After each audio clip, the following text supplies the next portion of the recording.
Hello? Your Health is Calling, where holistic health meets practical solutions for your well-being. With your host, speaker, New York Times bestselling author, Sue Kostyk, a seasoned holistic health practitioner and longevity coach.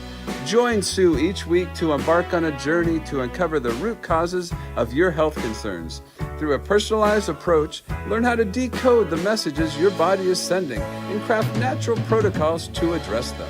Call in live at 888-994-4995 Studio A. Hello and welcome to Hello, Your Health is Calling. I'm Sue Kostyk. I'm an integrative health practitioner. And in integrative health, what that means is we combine nutrition, traditional Chinese medicine, herbology, and ancient Ayurvedic medicine to uncover the root cause of what is ailing you. And it's really a matter of uncovering the reasons why, also called root cause, of the reasons why you're having the symptoms that you're having. And those could range from just all of a sudden your sleep is not the same as it used to be, or you're having digestive issues that you've never had, or you seem to just not have the high energy, or you're very low mood. Some of those things are just kind of subtly creeping into your life. And it's really necessary to dig in and uncover the reasons why those are happening and not necessarily putting a Band-Aid on the symptom so that you're not experiencing them. We want to make them go away.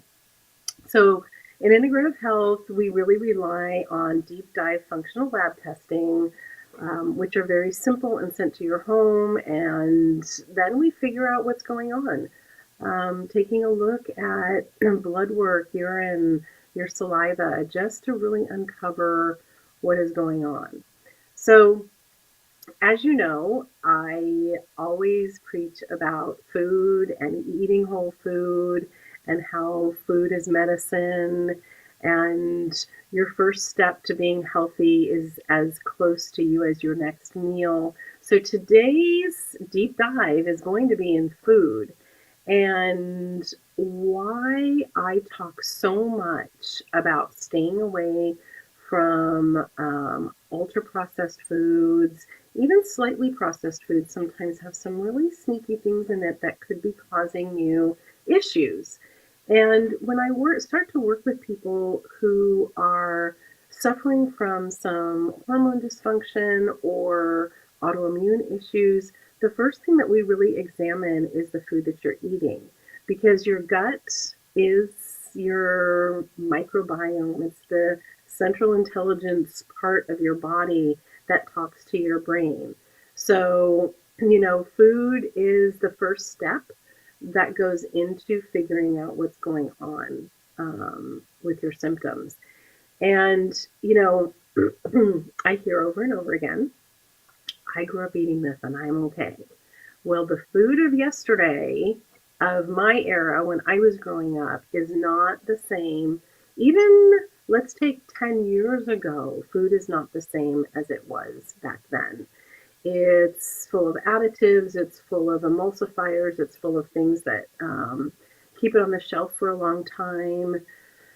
You can walk down the aisle and reach for things that have been around for decades. And if you will notice and start to read your labels, you're going to find that there's some things in your food that you ate 10 years ago that weren't in them then. That makes sense. They weren't around back then.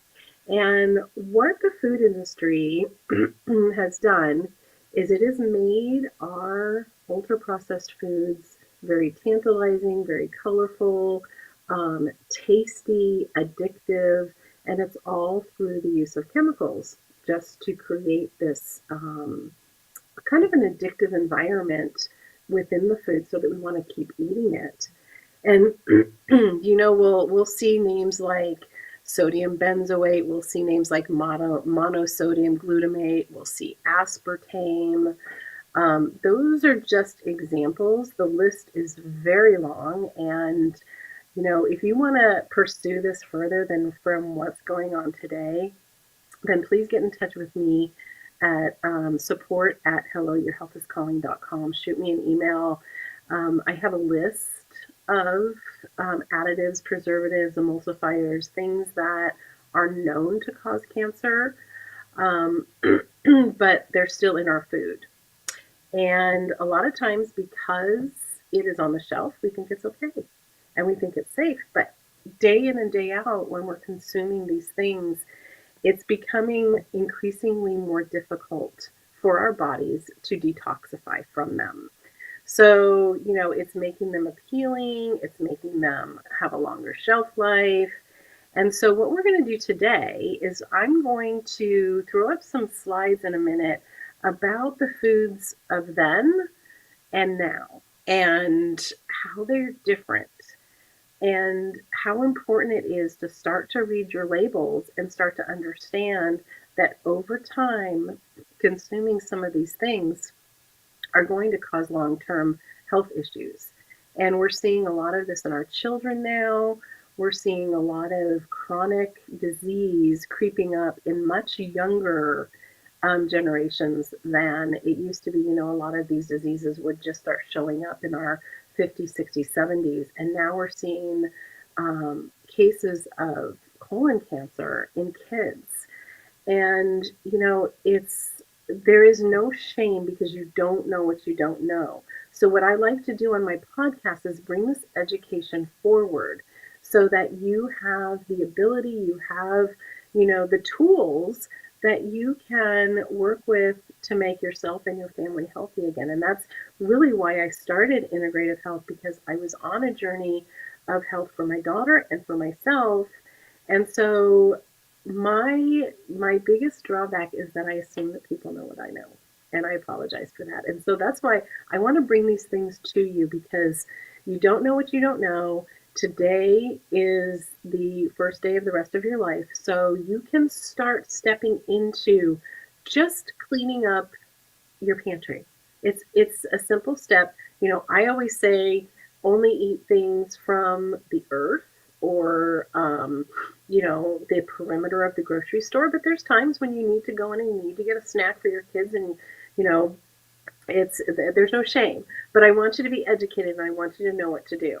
So we're going to just start comparing some common items of what the ingredients were even 10, 20 years ago and what they are now. So we're going to start with the first one, and it's Gatorade. Gatorade is the universal electrolyte drink. It's what the athletes do. It's promoted all over the media as the best electrolyte drink for you, for athletes, for kids, when you're doing sports. So, as a very basic comparison, the very first thing I always look at is what it's in. So it used to be in glass containers. We used to have everything in glass containers. I mean, there was very little in plastic. So now it's in plastic. You've got the plastic seeping out into the liquid. That is, one of the number one things, the problem with plastic. So a lot of times I tell people, buy things in bottles or get something that you can use a glass container with. The Gatorade of before, the Gatorade of my day was water, sugar, salt, potassium, and lemon juice. I tell my clients that the best natural Gatorade that they could have is filtered water, salt, real salt, not iodized salt, and lemon juice. So the only thing missing is the potassium, which you're getting from the lemon juice anyway. So that was the Gatorade when it was initially made. Now look at it. Look at the ingredients. It's the second ingredient is sugar. Well, there's second ingredient in the other one is sugar too, so I can't say that. But then you've got a second sugar. You've got dextrose. And you've got monopotassium phosphate. You've got modified food starch, which is another form of sugar.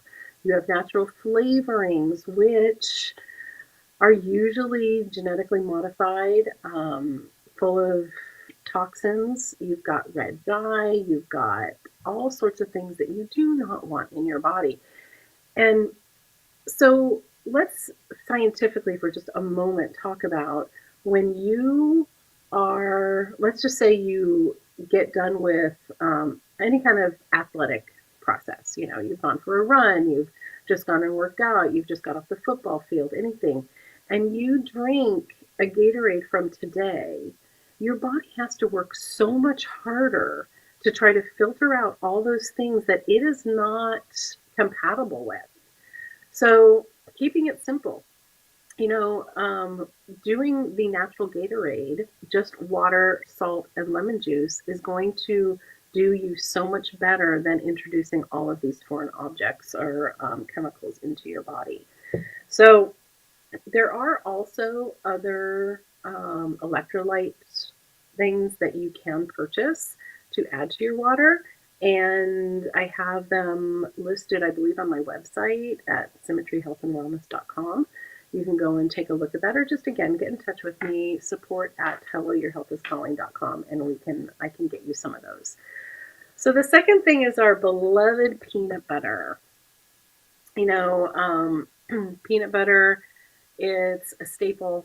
It's one of those things that you throw together a quick peanut butter and jelly sandwich, and it's easy, it's quick, it's tasty. But again, let's take a look again at the containers. It was always in glass. Now it's in plastic, which again seeps the plastics. You find microplastics in the peanut butter. Um, and it was three ingredients. It was peanut, salt, and sugar. That was it. And you can still find nut butters that are just plain and simple nuts, salt, and sugar. And sometimes you can find them without sugar, which I recommend because you don't need a sweet peanut butter. I think when you want peanut butter, you kind of want that salty, savory thing. So now we're looking at peanut butters on the shelf, and they have got vegetable oils, and they're hydrogenated vegetable oils. If you did not know, a peanut is a fat. If you grind it up, it doesn't need extra oil. So what is happening? Why are we putting hydrogenated vegetable oils and bad seed oils? Because they extend the shelf life. So again, we're wanting to extend the shelf life. Normal natural nut butters, you have to put them in the refrigerator after you open them. These you do not. So again, it's just knowledge I want to give to you. You can make your own decisions. If you're doing a peanut butter and jelly sandwich, I don't have a slide for jellies, but you want to have a fruit spread. You don't want to have a jelly or something that is, pretty much just sugar and modified food starch and corn syrup and things like that. You want fruit that maybe has some sugar in it for sweetness, and that's it. And you can find it. They are right next to the other jellies. So we've just kind of been, indoctrinated, and over time, we just didn't realize that, it used to be that jams and jellies were just fruit and sugar. And now, again, we've just added all sorts of things. So it is possible to have a healthy peanut butter and jelly sandwich. So the next one we're going to talk about is going to be ketchup, which ketchup, when we started out, it was in glass. Now it's in plastic again. Our body can only do so much. And so when we start talking about disease creeping in, it is because our body is not able to get rid of the toxins that we're consuming and that we're breathing and everything else. And I know that's another podcast for another day, but when I talk about glass versus plastic, you just want to make sure that, you're not putting yourself in a position for all these extra things that your body has to go through. So ketchup, again, it was tomatoes, vinegar, sugar, and spices. Now we've got high fructose corn syrup. We've got, other corn syrup, natural flavorings again, which natural flavorings, there's usually nothing natural about a natural flavoring. The reason why they can say it's natural because they've used a piece of nature in their process. but the process has made it so that it is toxic to you because it's usually a natural flavor is usually made with something that is leftover, and then it's boiled down and it's washed with chlorine, and so natural flavoring is definitely not so good, and we can go into that in another podcast too. So ketchup. So you can find these items that I'm going through. You can find them with just the ingredients that we used to use. Now, I know it's going to be a little more expensive because that is the way that, Big Food wants you to use their crappy stuff. So it's going to cost you more to use the stuff. It's funny. The things that have less ingredients are more expensive than the ones that have, 17 ingredients. So, but it is possible to find them. So let's go to bread, our beloved bread. I grew up on Wonder Bread. It was just flour, water, sugar, yeast, salt, milk, and butter. Um, now there are 17 ingredients to our bread because it needs a shelf life. It needs to taste good. It needs to look good. It's all of these things that we're creating. You can do your own comparison. You can buy some bread that is fresh from the bakery that has 3 or 4 ingredients in it, and then you can buy a package of Wonder Bread or whatever white bread is, and the shelf life is pretty long, pretty darn long. Now, food was not meant to last for long periods of time. Back in the generations, they would find natural ways to, elongate like meat and stuff. They would smoke it, or, they would find different things to put on it, like vinegar and things to prolong the shelf life of food. But there weren't these chemicals. These chemicals are things that are harmful. They cause an array of problems in your gut microbiome. So, if you grew up on this bread and you're my age, I'm in my 60s, you're fine. But if you are in your 30s, even 40s, some 50s, and you have only eaten this kind of bread and all of a sudden you're gluten intolerant, um, chances are is you are not intolerant to the gluten, you are intolerant to all of the preservatives that are in there. And that's another thing that we test. When we do a food sensitivity test, we test like 190 things, and there are condiments and so many other things that are on there. So we can truly tell if it is a true gluten intolerance or if it's just your body doesn't like the chemicals, which is probably 90% of the time. And again, you can find bread, you can make bread. I make sourdough bread, and I fought it forever because I thought it was going to be too hard and take too long and everything. But once you get in the habit of making your own food, it really truly does become second nature, and you can control the ingredients. My husband has the biggest sweet tooth on the planet. He has to have something sweet after dinner. And so I don't buy cookies, I make them. And I make chocolate chip cookies that are made with organic flour. They're made with sugar-free chocolate chips that don't have any of the extra crap in them. And I use organic pasture-raised eggs in them. And everything that I put in it is either organic or, there's only like 5 ingredients to them.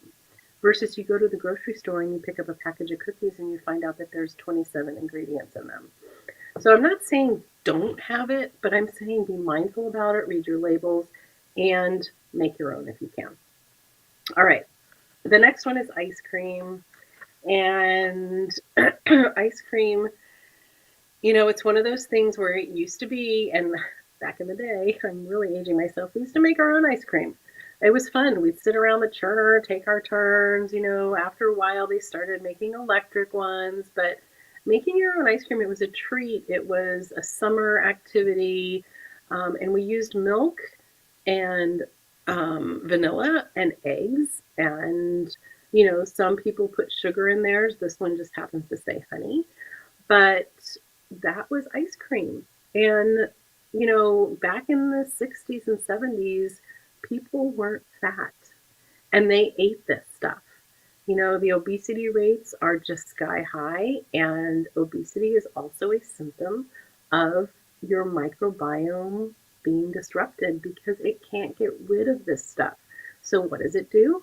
It stores it in fat because fat is the safest place for a toxin. So, again, that's for another podcast too. But I am happy to discuss any of this with anybody. Shoot me an email, support at helloyourhealthiscalling.com. You know, so this just happens to be Ben and Jerry's, and I'm not picking on anybody in particular because most of the ice creams are the same. They do have sugar, um, eggs, vanilla, but what they're adding into it is these gums. And sadly, these gums are, you know, carrageenan has actually been linked to several types of cancers. And carrageenan is extracted from seaweed. So wouldn't you think that would be fine? Seaweed, you know, it's from the sea, from the ocean. But what happens is when they take the carrageenan, they're processing it to a point where they've cleaned it with chlorine, they've processed it under high heat, you know, all these things that make it very toxic. And gar gum is not good for you either. It's a thickener and it also disrupts your microbiome. So why are they putting it in it? Again, it makes it creamier, it makes it a little bit more addictive, and it makes it last longer. So you can find ice cream that is only the natural um, ingredients. And the one that I always tell people if they want to have ice cream, buy Haagen-Dazs. It is one of the only ones that I have found that truly only has 3 or 4 ingredients to it. So that's my PSA: is if you want to eat ice cream, eat Haagen-Dazs. So let's go on to crackers. You know, I grew up on Ritz crackers, and I'll never forget the commercial. Everything's better when it sits on Ritz. So, but again, it was different. It was just a few ingredients, and they're all natural ingredients that come from the earth. And even the shortening. You know, I look at the grocery store shelves and you see shortening, and it's not the shortening of back in the day. It is now highly ultra processed gunk. So, you know, shortening is butter. Butter is, you know, get your grass fed butter, and that is so much better for you than all of these oils and stuff that they're putting in it. So if you take a look at the Ritz cracker of today, it's got canola oil, palm oil, which are 2 extremely harmful seed oils. It's got high fructose corn syrup, which is a sugar. It has soy lecithin, which is an emulsifier. And then again, you've got your natural flavorings in there. You know, salt is a natural flavoring. And if you get real salt, Himalayan pink salt, Celtic salt, something that hasn't been ultra processed and had iodine thrown into it or taken out of it, you know, you don't need natural flavors. The natural flavors are purely to make it more addictive. Okay, we're going to run out of time really quick here. So let's go on to our chocolate syrup, which we love to put chocolate syrup on our ice cream, right? So if you get Haagen-Dazs ice cream and then get regular chocolate syrup, not something that is with high fructose corn syrup, it has cocoa in it, which some don't even have cocoa in it. And it's got more sugar, which high fructose corn syrup is the first ingredient. And then you've got another added sugar to it. You've got preservatives, you've got mono and diglycerides, you've got xanthan gum, you've got coloring, and then vanillin, which is an artificial flavor. So they're saying right on the label that it's got an artificial flavor in it. Again, we don't need anything artificial. Our bodies can only recognize things that come from the earth. That's how we're created. It looks at anything added as a toxin, and it takes extra time to try to remove it, and it can't sometimes. Sometimes we're just so overloaded. So let's go to our milk.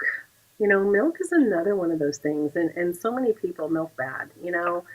Um, Milk, as it was intended, was a very healthy product. Um, it has now been pasteurized, it has been grain fed, then it's been homogenized, and then they're adding synthetic vitamins to it. It's not even a vitamin that's made from the earth, it's a synthetic vitamin. So we're going to waste all this stuff out. And so milk has been very demonized. Again, when you drink this kind of highly processed milk over and over again, then all of a sudden you're lactose intolerant. So again, you're probably intolerant to the chemicals. I was never a fan of low fat, non fat. Why even drink milk? The process to make things low fat and non fat is just basically, excuse my French, a chemical shit show. I mean, honestly. So you don't have to drink milk, but if you're going to use milk, then use a whole milk. And you can now buy raw milk, but just watch the label. If you're uncomfortable with raw milk, look at your labels. Make sure there's nothing added to it. Make sure it's just milk. And again, of course, organic and grass-fed is going to be your best option. Let's go on to our butter. So our poor butter has been so demonized. I will never forget. I truly remember when margarine was introduced, and the American Heart Association said butter is bad. You need to do margarine now. And what has happened is over the course of the years, we've switched away from butter, which is just cream and salt, and we've introduced plant-based items that are full of bad seed oils. Some of them have, again, the natural flavorings to make it taste like butter. It truly, truly is something that is not helping your health at all. And, there's always some dietary things, and I'm not saying that this is for everybody, but what I'm saying is for the major population, you are far better off just buying the butter. Grass-fed, pasture-raised, cow's milk butter. All of these plant-based things are harming your gut microbiome because your body, again, it cannot get rid of a lot of these toxins that you're giving it with all of these seed oils. Okay, so French fries, my favorite food on the planet. Fun fact about me, I love French fries. I actually love potatoes. I have never met a potato I don't like. Any way you fix them, but French fries, I don't know what it is, but there's just something about a French fry. So I'm not attacking McDonald's. I know it says McDonald's, so don't come after me. But what I am attacking is the ingredients. So French fries, if you think about it, my mom used to make homemade French fries when I was growing up. So you'd cut up potatoes, you'd put them in the oil, you'd throw some salt on them, and they were delicious. So now for some reason, we are not using fat anymore. We're not using the beef tallow. We're using hydrogenated vegetable seed oils, which are just full of toxins, and the process to make them is bad. Canola oil, corn oil, they are highly sprayed with pesticides, and they are genetically modified to withstand the pesticide so that, when the pesticide is sprayed on them, they're really hardy and they won't die. They've got sugar on them in the form of dextrose, and then coloring, natural beef flavor. So why not just cook them in beef fat? Why throw in some flavoring? So this is, again, knowledge. Knowledge is power. And, if you go to a fast food restaurant and eat a French fry every now and then, you're not going to die. But what I'm saying is over time, all of these things are going to start causing issues. And again, it's not that your body's messing up. It's really not. It's just sending you a signal that there's issues. So, when you eat processed food, your body has to process through all this. And so you just thought you were eating a French fry, but what you're eating is, you're eating dyes and emulsifiers and colors and bleaches and, all sorts of preservatives and stabilizers. And it's not just food. This next slide you might want to take a screenshot of, because MSG is one of the biggest villains as far as I'm concerned. And there are different names. And so, when I was first learning about all this, I kind of just put this in my purse. And when you start to read your labels and understand what the hidden names are, then you can it just gives you knowledge and power. And the next slide as well, I talk about oils, and you may want to take a screenshot of this too, or you can always get in touch with me and I'll send it to you. But these are what is good to use, and then the oils to stay away from. Even if it's organic canola oil, I would stay away from it. It's so much better. People throw an organic label on it. They pay a ton of money to have an organic label, but it still is going to be a crop. Canola oil is corn oil. It's going to be a crop that is from the earth that has been oversprayed with pesticides. So those are the good and bad, good, bad, and the ugly, and we have just gotten out of time. So if you would like more info, please email me, support@helloyourhealthiscalling.com. My website, symmetryhealthandwellness.com. You can schedule a complimentary discovery call. But if you want to get started, the very best place to start is go to it'saboutyourgut.com, grab the anti-inflammatory food list, and once you do that, then you'll start getting some newsletters from me. And I talk about all different things on my newsletters, but it's always about food and health and all that good stuff. So I know that this one is probably a little harder because you don't know what you don't know, and there's going to be some moms out there, they're like, oh my gosh, I've been feeding my kids this but again, today is the first day of the rest of your life, so just move forward. Your health is not a hobby. We are responsible, if you're a parent, we're responsible for our children's health, so gaining this kind of knowledge is just going to make you better, and it's going to help you, it's going to help your family, your loved ones. So if your health is calling, please answer.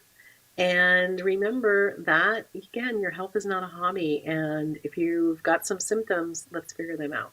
Thanks for watching. Thank you for tuning in to another empowering episode of Hello, Your Health is Calling with Sue Kostyk. Remember, your health journey is ongoing, and we're here to support you every step of the way. If you have any questions, insights, or stories to share, don't hesitate to reach out. You can connect with us on social media or call in live at 888-994-4995 Studio A. Together, we're transforming lives and embracing holistic well-being. Until next time, prioritize your health, and remember, your health is calling.